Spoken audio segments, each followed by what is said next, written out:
no turning back now. This is what makes me. This is what I am. Feel me? Let's go. You can hate me now, QB, but I won't stop now. real niggas, Cause I can't stop now. brave You hearts. can hate me now, Come on. but I won't stop now. Cause I can't stop now. Well, it is time for the Gemini Blogs number 2. And this is your boy, Mad Red, Alex Cadabra, Alex the Great, coming at you. And, wait a second. The fuck am I wearing this for? Cryptic Twins, that was a really failed project. Sorry about that. Moving on. As I stated in the first Gemini blog, video blog, I said I kind of introduced myself and what the video blogs would be about.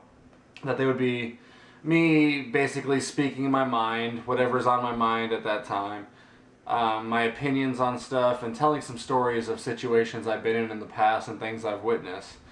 So for this, it's the second video blog, but this first story, I'm going to tell a little story about a guy named Kevin Owens who owns a venue, that's too glorious of a word, bar in Cocoa, Florida called the 321 Local.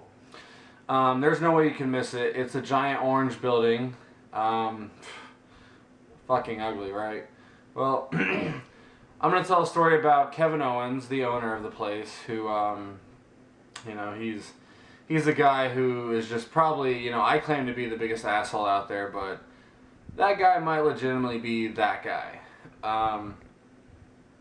The only reason I really mention him is because I've heard a few whispers from multiple people that I know stating that he's been trash talking me lately, and I've heard what he's been saying. And, this is like over 6 months since I've talked to this fucking cockrag. And I decided, I'm going to give my take on everything and explain my side because it's always been a one-sided story with him. First of all, he tells people that I was quote-unquote fired from the 321 Local by him. Well, to set the record straight, I never worked for him. I was working with him as a partner. And, no, I would never work for him. First of all, he doesn't have real employees in there. Tax evasion, look it up. A lot of different things that go on in there that I really won't discuss right now, but a lot of under-the-table pay that he gives to people in there that's nothing on the books. Anyways, no, I never worked for him. I was never fired. I quit that place because I didn't like working with him. I didn't like working with the way he deals things. He serves alcohol to minors. He does drugs with his little group of cokehead buddies, David Marfitt, Jake Hoagland, a bunch of different people in there. And they do coke, they do everything you can imagine, pills, whatever. And it's something I didn't really want to be involved around. I'm there for music. That's why I was there, not for trying to party and get fucked up and sleep with underage girls like he does, even while he had a girlfriend at the time. Anyways, I remember when he used to take credit for all the shows that were there. Shows like 12 Stones, Saliva, Head PE, Mayhem, Psycho Stick, Evergreen Terrace, the list goes on. Every single one of those shows I booked. That was all me, and we were supposed to go 50-50 on everything, but it never worked out that way. It would be a thing of his bar would make money, and he would never come in the end. In the end, he was drunk. At the end of the night, he'd be drunk, plastered, and I'd go to tell him, oh, okay, this is what we owe. Oh, no, I'll take care of you tomorrow, whatever. Fuck that guy. So there was nothing 50-50 there, and that's why I could not work in that environment anymore. He's not the trustworthy good guy people think he is. No, people think he's an asshole, but they don't know the real him. Anyways, it was just something that I couldn't work around, and I left straight up because I remember the night that I left, actually. It was May 19th, was it? Yeah, May 19th.